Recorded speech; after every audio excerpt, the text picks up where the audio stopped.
오늘 우리에게 주시는 하나님의 말씀은 사사기 16장 28절에서 31절까지입니다. 하나님의 말씀입니다. 삼손이 여호와께 부르짖어 이르되 주 여호와여 구하옵나니 나를 생각하옵소서.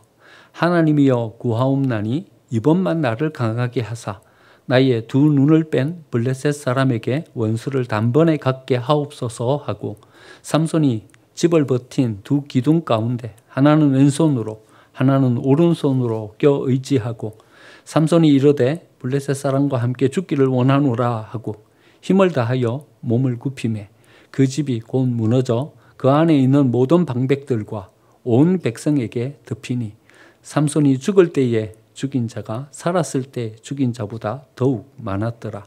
그의 형제와 아버지의 온 집이 다 내려가서 그의 시체를 가지고 올라가서 소라와 에스다울 사이 그의 아버지 마노아의 장지에 장사하니라. 삼손이 이스라엘의 사사로 20년 동안 지냈더라. 아멘. 어떤 전도사님이 결혼을 했어요. 결혼을 했는데 이사를 하다가 아내의 가방에서 상자 하나를 발견했어요. 근데 상자가 범상치 않은 상자인 거예요. 야, 이게 뭔 상자일까 싶어서 열어보려고 하는데 사모님이 와가지고 그것을 탁 가로채면서 이 상자는 절대로 열어보면 안 된다고. 나한테 약속하라고. 앞으로도 이 상자는 열어보지 말으라고. 그래서 그 상자가 눈에 가끔 띄기는 했지만 아내가 절대로 열어보면 안 된다 그래서 안 열어보고 있었어요. 그런데 어느 날, 한 20년이 지난 어느 날 또 우연히 그 상자를 보게 됐어요. 그런데 이제는 20년이나 지났고 또 아내가 열어보지 말으라 그런다고 또 안 열어보고 있는 것도 뭐 좀 그렇고 궁금하고 그래가지고 이제 한번 열어보려고 이렇게 딱 열었는데 보니까 콩이 5개가 콩이 거기 있고 현금이 그 200만 원이 있는 거예요. 야, 이게 뭐냐 싶어갖고 이렇게 보고 있는데 아내가 들어왔어요. 이게 뭐요? 하면서 물었더니 뭐하는 거예요. 뭔 비밀이 있는 것처럼. 갖고 이제 목사님이 되신 거죠. 목사님이 다 그쳐서 물었어요. 이게 뭐냐고. 나한테 이제는 이야기해 줄 때가 되지 않았냐고. 나한테 이야기를 해달라고. 그랬더니 그 사모님이 이래 이야기하더래요. 당신이 설교를 할 때마다 콩을 하나씩 여기에 모았다고. 오늘 너무 설교가 재미없고 은혜가 안 되고 그러면 콩을 하나씩 거기 모았다고. 근데 5개밖에 없잖아요, 콩이. 야, 20년 동안 그래도 내가 설교하면서 그래도 한 사람한테는 은혜를 끼쳤나 보다. 내가 그래 20년 설교하는데 5번밖에 졸리거나 은혜 없는 설교 안 했다니 그래 다행이다 생각 가슴을 이렇게 쓸어내렸어요. 근데 그 200만 원이 있잖아요. 그 200만 원은 뭐예요 이게? 그랬더니 사모님이 하시는 말씀이 콩판 돈이다. 콩판 돈이다. 그래 이야기를 했대요. 얼마나 그동안에 설교가 은혜가 안 됐으면 모은 돈으로 판 돈이 200만 원이나 됐겠습니까? 사람의 이야기로 들으면요 은혜가 안 돼요. 그렇죠? 때로는 잘못하면 시험이 될 수도 있어요. 그런데 하나님의 말씀으로 들으면 은혜가 되는 줄 믿습니다. 예. 이래 한번 스스로에게 다짐해 보시죠. 오늘 하나님의 말씀으로 듣겠습니다. 하나님의 말씀으로 듣겠습니다. 오늘 여러분 하나님의 말씀으로 들으셔야 됩니다. 저 인간 강령규가 나한테 이래 들으시면 안 되고, 저 사람이 나한테 이래 들으면 안 되고, 하나님이 나한테 오늘 뭔가 말씀해 주시는구나. 이 마음으로 말씀을 들으시면 은혜가 될 줄 믿습니다. 아멘. 하나님의 구원의 시작은요 항상 연약한 데부터 시작돼요. 성경에서 나타나는 여러 가지 공통적인 현상 가운데 하나는 하나님이 은혜를 주셔요. 그러면 그 자리는 어떤 자리였냐 하면요 힘들고 연약한, 예수님이 이 세상에 오신 그 시간도요 어쩌면 가장 어두운 가장 암울한 그 시대에 예수님이 이 세상에 오시는 거죠. 오늘 또 한 사사에 대해서 우리가 한번 생각을 해볼 텐데요. 마지막 사사인 삼손입니다. 삼손이 활동하던 그 시대도 암울한 시대였어요. 블레셋이 이스라엘을 통치하고 있었던 시대입니다. 블레셋은요, 저 위쪽 그 유럽 크레타 섬에 거주하던 사람들이었어요. 그런데 애굽을 정복하기 위해서 이 사람들이 밑으로 내려오다가 애굽 정복에 실패합니다. 그리고는 다시 올라가다가 자리 잡은 곳이 이 가나안 땅 서편 해안 지역에 자리 잡고선 이 블레셋 사람들입니다. 그러니까요, 그 지역 가나안 사람들하고는 다른 사람들인 거예요. 민족 자체가, 인종 자체가 달라요. 아주 난폭해요. 거칠어요. 해양 민족이에요. 그러니까 해적이에요. 그러니까 그 사람들이 이스라엘을 힘들게 했으니까 얼마나 어렵고 힘이 들었겠습니까? 평화가 없어요. 얼마나 강력함으로 그들 가운데 지배하고 억눌렀던지 사람들이 숨 쉴 수 없을 평화가 없는 그런 시대, 그런 시대에 하나님께서 마노아를 찾아가십니다. 마노아는요, 어느 지파 사람인가 하면요, 단 지파 사람이에요. 이스라엘의 12지파 가운데서요, 가장 약한 지파가 어느 지파인가 하면요, 단 지파예요. 이스라엘에서 땅을 분배받았는데 어느 땅을 분배받았냐 하면요, 유다지파 기퉁이. 유다지파 기퉁이 조금 땅. 왜냐하면 사람 숫자가 얼마 안 돼요. 그 기퉁이 이렇게 분배받은 12지파 가운데 가장 약한 지파가 단지파예요. 가장 약한 지파 단지파의 마노아는요, 어떤 사람인가 하면요, 아들이 없어요. 아들을 낳지 못하는. 그러니까요, 이 마노아의 삶을 이렇게 생각해 보면, 삼손의 삶을 생각해 보면요, 평화가 없던 시대에 가장 약한 단지파의 아들이 없는 마노아, 거기에 태어난 사람이 바로 삼손이었던 거죠. 삼손의 어머니에게 여호와의 사자가 찾아왔어요. 여호와의 사자가 찾아와서 네가 아들을 낳게 될 것이다. 아들을 낳으면 나시른으로 드려라. 머리를 깎지 말고 포도주를 먹지 말고 부정한 것을 만지지 않는, 그래서 그 삶이 하나님 앞에 구분된 자로서 하나님 앞에 세워진 나시른으로 하나님께 드려라. 갖고 이 마노아의 아내가 이 사자의 이야기를 듣고서는요, 자기 남편에게 이걸 이야기한 거예요. 내가 글쎄 하나님의 사자를 만났는데 내가 아들을 낳게 될 것이다. 그를 나시린으로 드리라고 한다. 그랬더니요, 마노아가요, 약간 뿔이 났어요. 하나님은 왜 나한테 안 말씀해 주시고 내 아내한테 이야기해 주는 거야. 약간 뿔이 났어요. 이 못난이 남편인 거죠. 예, 약간 찌질이 남편이에요. 아니, 아내에게 이야기해 주면 어때요? 하나님이 그에게 은혜를 주시고 복을 주셨으면 감사함으로 받으면 되는 거죠. 그런데 이렇게 기도하는 거예요. 하나님, 나에게 말씀해 주세요. 이렇게 이야기하는 거예요. 13장 보면요, 13장부터 삼손 이야기가 시작돼요. 13장 8절에 보면요, 주여 구하옵나니 주께서 보내셨던 하나님의 사람을 우리에게 다시 오게 하사 우리가 그 낳을 아이에 대해서 어떻게 행할지를 우리에게 가르치소서. 아니, 아내에게 다 이야기했어요. 그런데 자기에게 다시 이야기해달래. 찌질이 남편이에요. 이러면 안 돼요. 줬으면 감사함으로 받으면 되는 거죠. 그런데 하나님이요, 마노아의 이 기도를 들으세요. 9절 말씀해 보니까 하나님이 마노아의 목소리를 들으시니라. 여인이 밭에 앉았을 때에 하나님의 사자가 다시 그에게 임하였으나 그의 남편 마노아는 함께 있지 아니한지라. 여러분, 누구에게 다시 또 임했어요? 남편에게 임한 게 아니라요, 또다시 그 아내에게 여호와의 사자가 찾아갔어요. 그러니까 누가 더 힘들어요? 마노아가 힘든 게 아니라 그의 아내가 훨씬 더 힘들어요. 아이를 낳지 못해요. 누가 더 고통스러워요? 그의 아내가 훨씬 더 고통스러워요.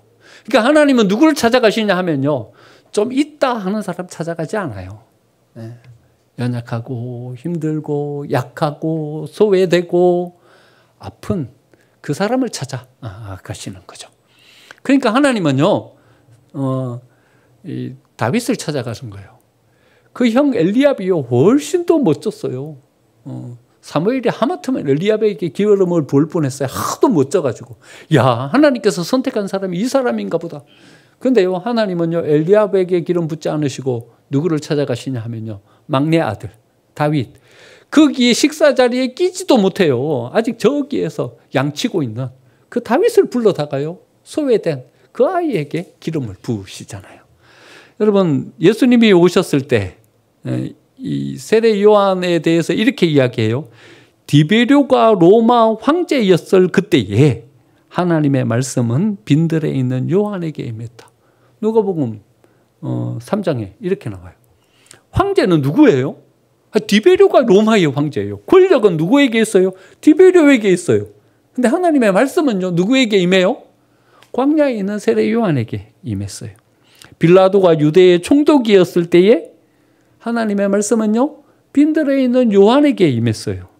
헤롯이 갈릴리의 분봉왕이었을 때 안나스와 가야바가 대제사장으로 있을 때에 힘과 권력은 이 사람들이 다 잡고 있었고 이 사람들이 세계를 좌지우지하고 있는 것처럼 보였지만 하나님의 말씀은 누구에게 임했냐 하면요, 빈들에 있는 세례 요한에게, 아무것도 없는 빈들에서 메뚜기 잡아먹고 석정 그것 가지고 연명하고 있는 세례 요한에게 하나님의 말씀이 임합니다. 여러분, 아무것도 없습니까? 아무것도 없습니까? 그때가 희망의 때입니다. 여러분, 내 인생에 있어서 이보다 더 약한 때가 없었던 것 같다 싶으십니까? 하나님, 그때가 오히려 기회의 때입니다. 하나님께서 우리에게 임하셔서 은혜 주실 그때입니다. 하나님은 강한 때 우리에게 오시지 않으십니다. 하나님은 우리가 힘있다 생각할 때 우리를 찾아오지 않으십니다.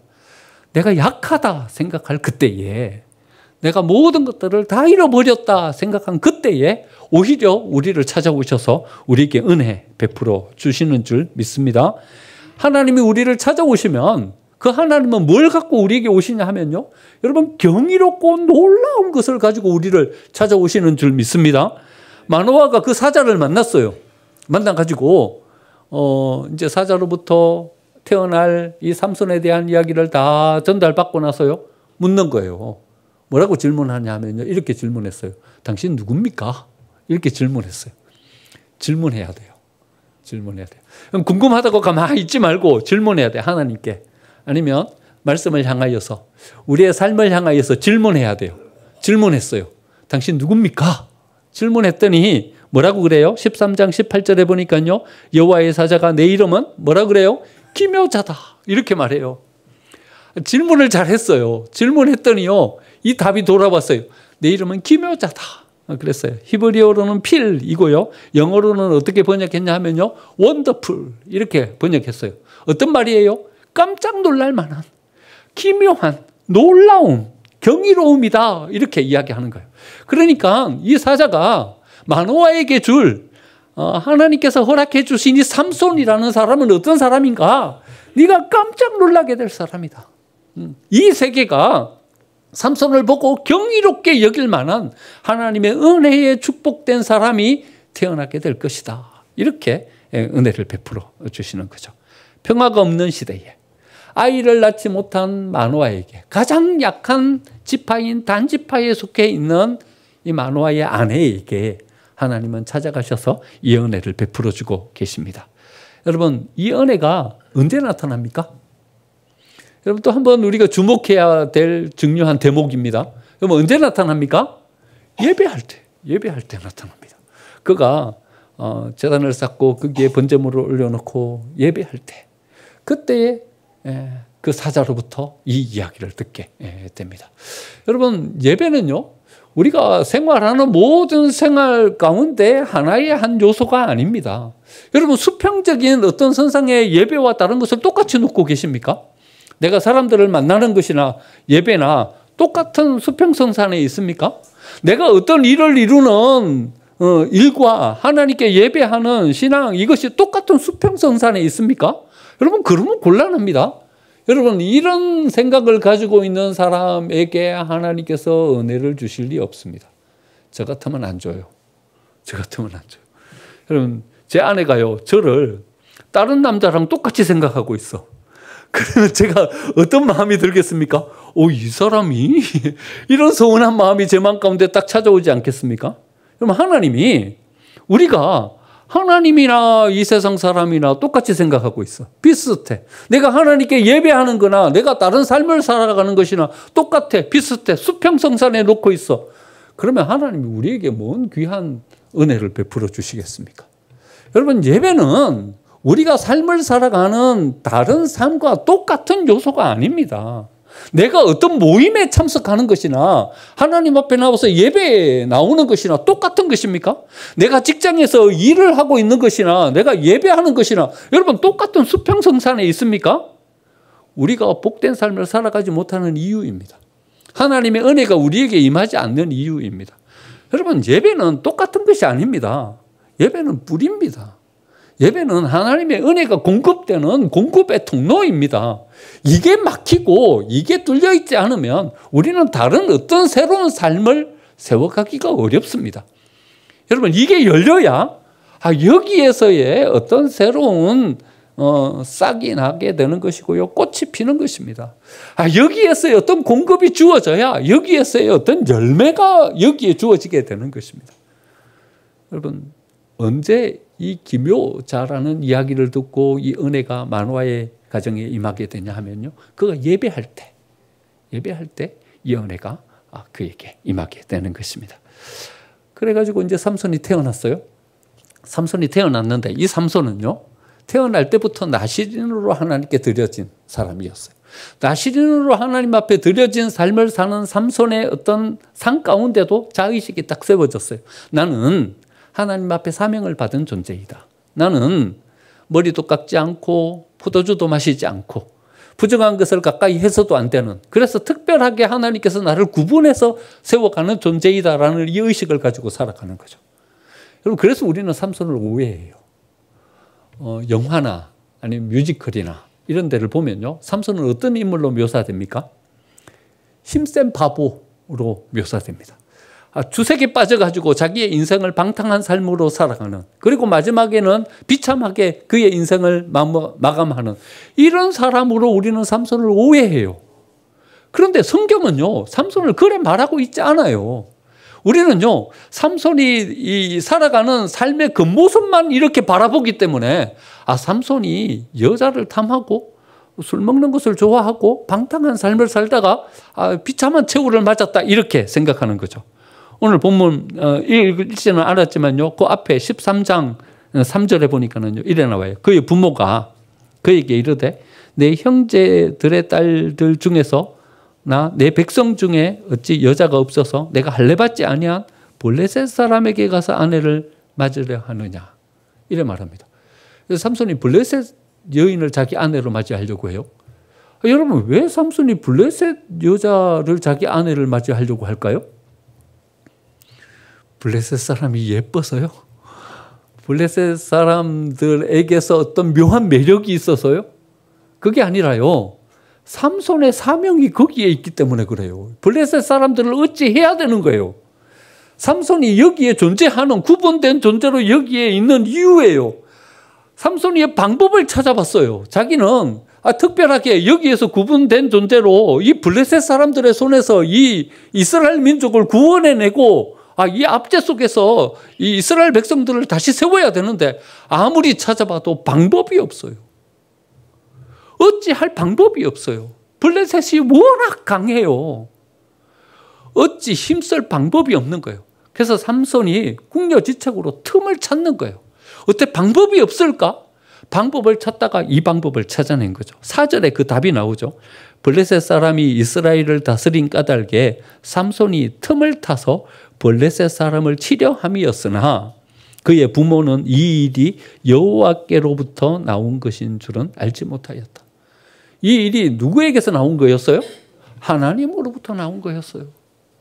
여러분 우리가 삼손의 이야기를 쭉 읽어가면서 계속 놓치는 것이 있어요. 뭘 놓치냐 하면 이 이야기를 놓치는 거예요. 여호와께로부터 나온 것이었다. 여호와의 영이 그에게 임했다. 이 이야기를 계속 놓치는 거예요.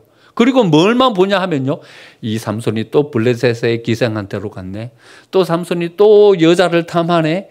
이 이야기만 계속 보는 거예요. 근데 그 앞에 뭐라고 나오냐 하면요. 이 이야기가 시작되기 전에 뭐라고 먼저 이야기가 나오냐 하면요. 하나님의 영이 그에게 임했다. 이 이야기를 우리가 놓치는 거예요. 6절에 보면요. 여호와의 영이 삼손에게 강하게 임하셨다. 이야기가 나오고 19절에 또요. 여호와의 영이 삼손에게 임하시며 15장 14절에 또 여호와의 영이 삼손에게 임하시며 여러분 삼손의 이야기를 표면적으로만 우리는 읽어요. 그래서 삼손의 이야기를요 힘센 바보 이야기로 읽는 거고요. 주색이나 탐하는 타락된 사람으로 삼손을 오해하는 거예요. 근데 삼손은요 그렇지 않았어요. 자기의 사명의 자리, 블레셋으로부터 이스라엘을 구해내고 이스라엘을 다시 세워가는 이 사명을 감당하기 위해서 끊임없이 블레셋에게로 나아가고 있는 이 삼손의 모습을 우리는 여기서 발견해야 되는 거죠. 블레셋으로 침범에 들어가서 블레셋 사람들을 해하고 그 사람들에게 자기가 할 수 있는 최선의 노력을 행합니다. 그런데요 아무도 삼손을 도와주는 사람이 없어요. 아무도 삼손과 함께 하는 사람이 없어요.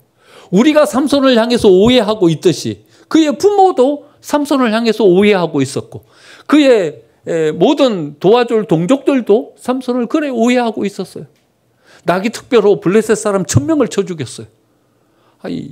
블레셋 사람들에게 당한 여러 가지 어떤 억압과 어떤 빼앗긴 모든 것들에 대한 안갚음을 한 거죠. 삼손이 원수를 갚은 거죠. 그런데요 유다 장로들은 오히려요 삼손을 숨어있는 삼손을 붙잡아가지고 결박해갖고요 블레셋 사람 손에 넘겨줘요.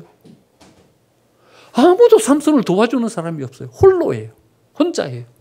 삼손을 도와주는 사람이 있기는 했어요.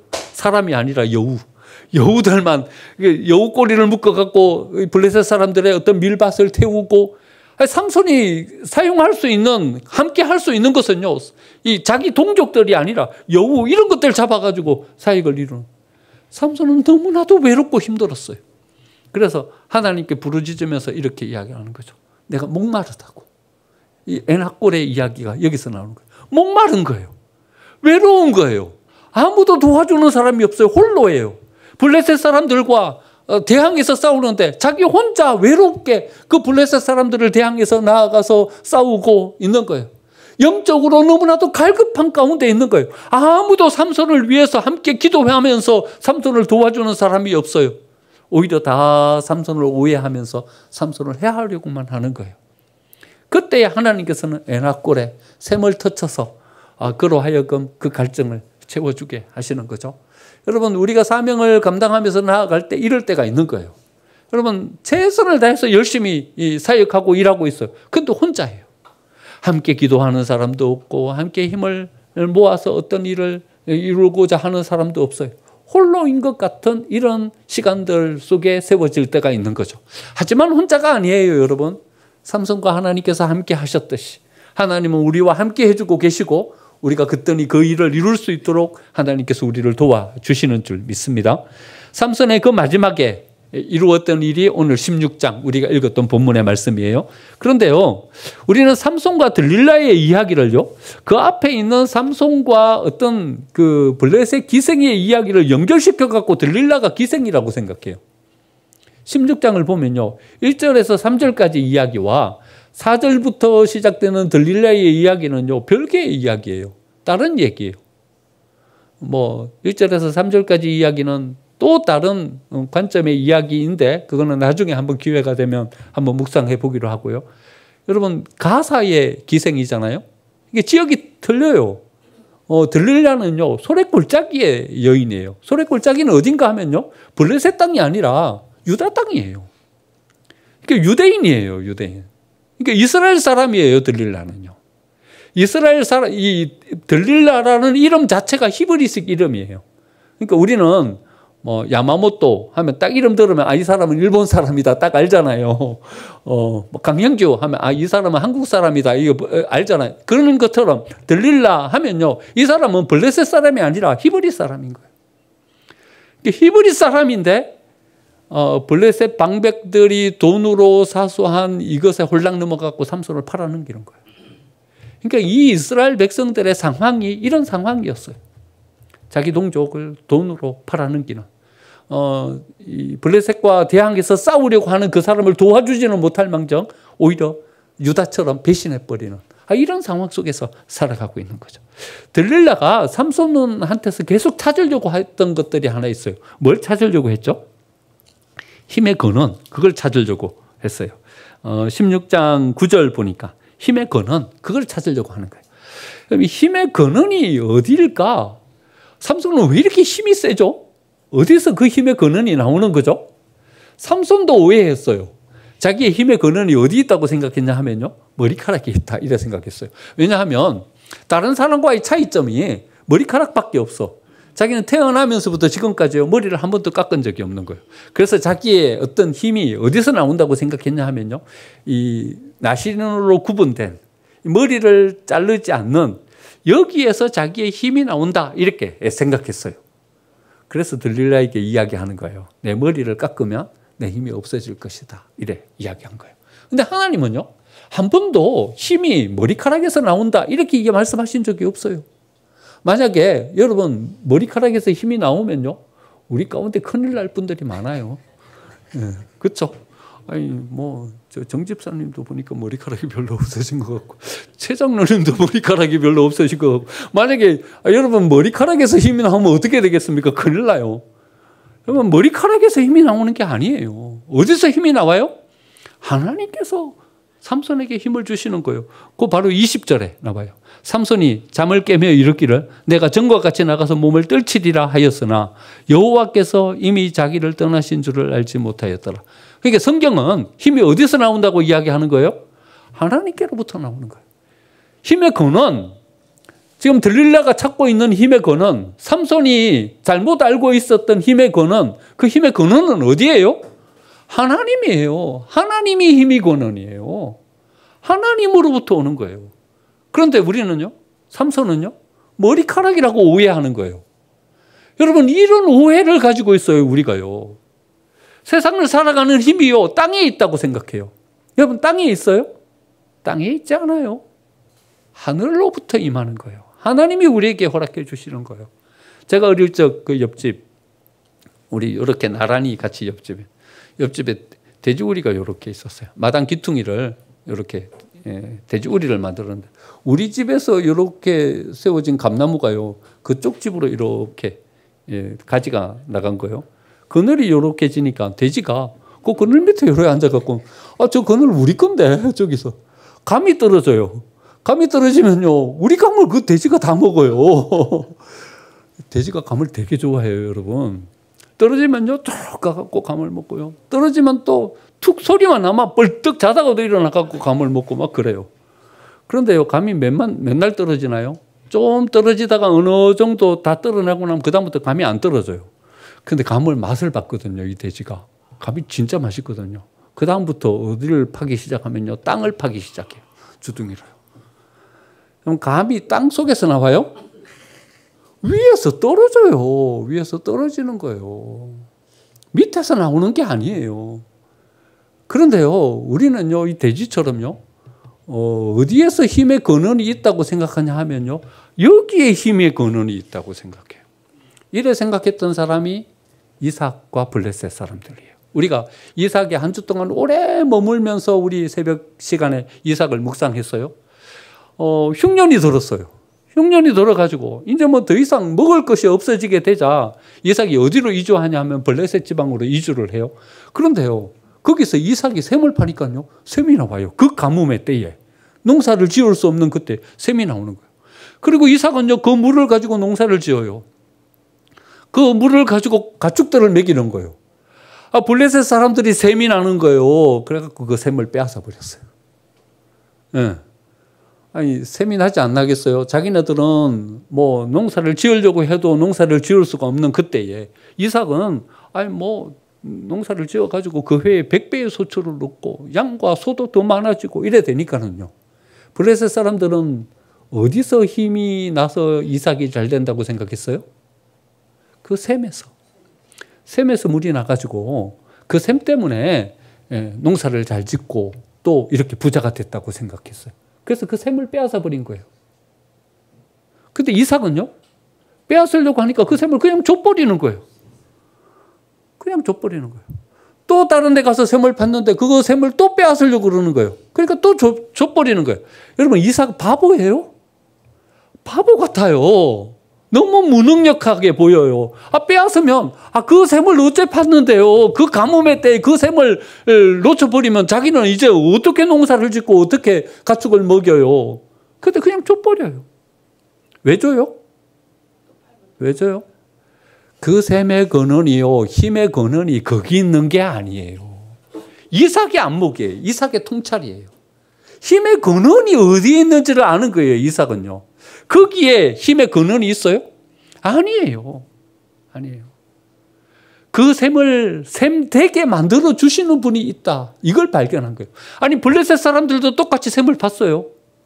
이삭이 파갖고 셈이 나오니까, 야, 우리도 파보자.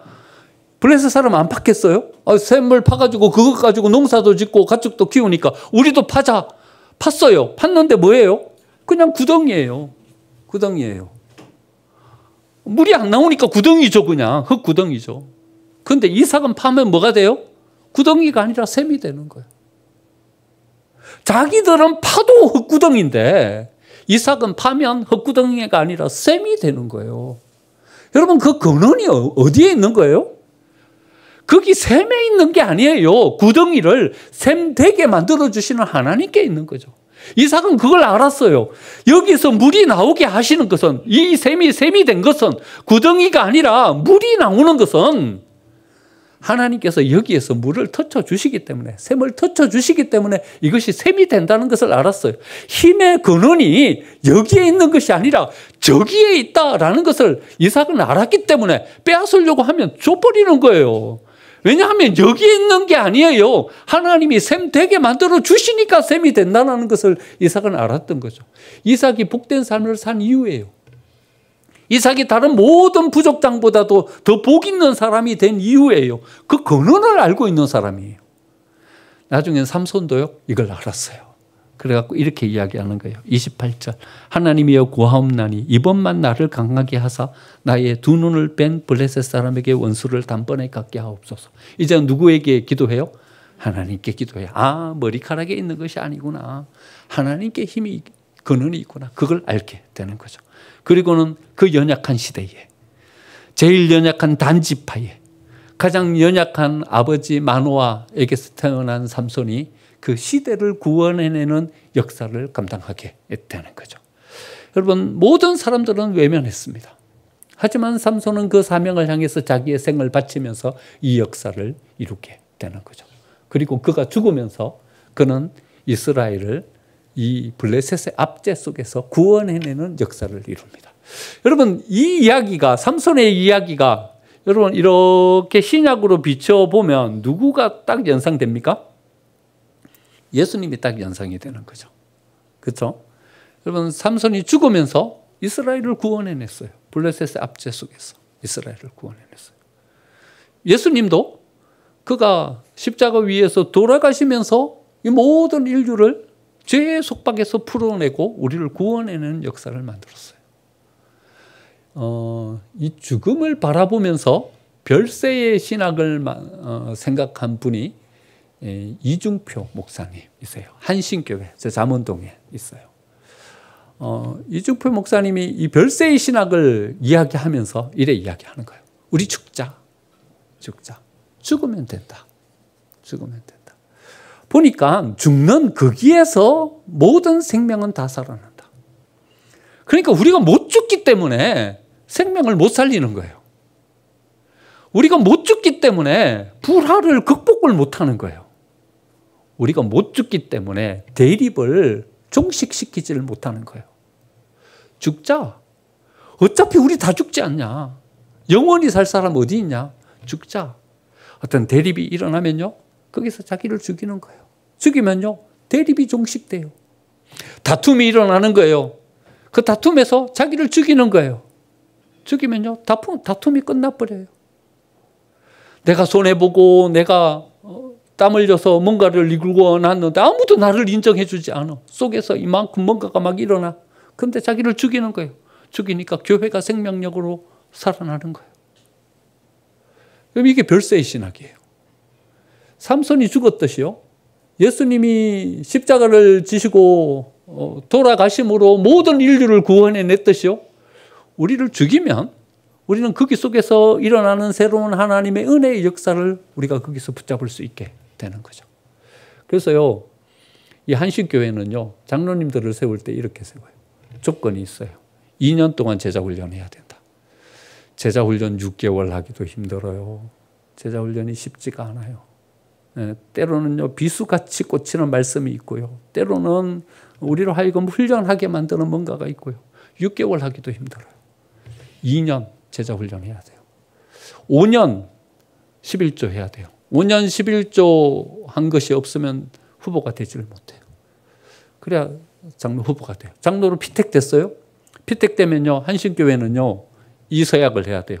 자기 모든 신체 장기를 기증한다. 이 서약해야 돼요. 장기 기증. 서약해야 장로 안수 받을 수 있어요. 더 어려운 일이 있어요. 유산을 자녀들에게 물려주지 않겠다고 서약해야 장로로 안수 받을 수 있어요. 어렵죠? 피택 때도 나 장로 안 하고 말란다 이럴 분이 있을 거예요. 그런데요 그래 했어요. 그래가지고 한식교회는 작은 교회인데 교회를 60개를 건축했어요. 대단하죠? 한 교회 건축하기도 어려워요. 그런데 국내외로 60개 교회를 건축했어요. 아니 그냥 세운 게 아니라 건물을 건축했어요. 이정표 목사님이 돌아가셨을 때요 신문에 이렇게 났어요. 거지 이중표 목사. 제목이 타이틀이 이렇게. 여러분 그 네이버 가갖고 거지 이중표 목사 이렇게 쳐보십시오. 그러면요 그 기사가 쫙 나와요. 아무것도 없는 장로님들한테만 그렇게 요구한 것이 아니라 자신도 그런 삶을 살았어요. 그랬더니요 이제는 장로님뿐만 아니라요 권사님들도요 안수 집사님들도요 그렇게 자기 자신을 헌신하면서 세웠어요. 작은 교회이지만 힘 있는 교회로 세워졌고요. 어떤 일을 할 수 있는 교회로 교회가 세워졌어요. 그것 가지고 교회가 뭐 부를 누린 것이 아니라 지금도 한신교회는요. 새로 건축된 교회가 아니라 허름한 교회로 그냥 남아있어요. 그런데 자기 교회를 통해서 뭔가를 이 세상 가운데 세워가고 뭔가를 이룰 수 있는 교회로 쓰임받았죠. 삼손과 같은 삶을 산 거죠. 예수님과 같은 삶을 산 거죠. 여러분 마지막 사사로 우리 삼손을 한번 생각해 봤어요. 좀 도전이 되는 인물이에요. 우리는 삼손과 같이 살기는 어려울 거예요. 이종표 목사님처럼 그래 살기도 어려울 거예요. 하지만 우리가 이것이 도전이 됐으면 좋겠어요. 우리가 어떻게 삶을 살아갈 때 부부를 복되게 행복한 부부로 살 수 있을까? 여러분 죽으면 돼요. 죽으면 복되게 세울 수 있어요. 어쩌면 우리 가정을 행복한 가정으로 만들어갈 수 있을까? 별로 어렵지 않아요. 죽으면 돼요. 내가 죽으면 가정이 복되게 세워져요. 교회 어떻게 복된 교회로 세워갈 수 있을까? 대립이 생기고 손해봤을 때 여러분 우리를 죽이면 돼요. 그러면요 공동체가 복되게 세워갈 수 있는 거예요. 삼손은 자기의 삶을 하나님께 온전히 드리는 나시린이 됨으로 그 시대를 구원해내는 하나님의 사람으로 쓰임받을 수 있게 되었습니다. 우리 6월 한 달 동안 사사들을 이렇게 한번 묵상해 보면서 왔는데 아마 여러분들에게 도전이 되는 사사가 분명히 있었을 것이다 생각합니다.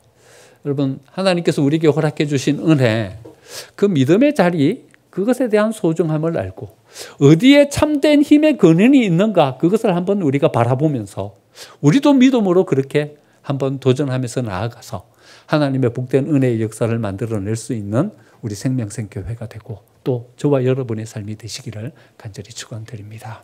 아멘.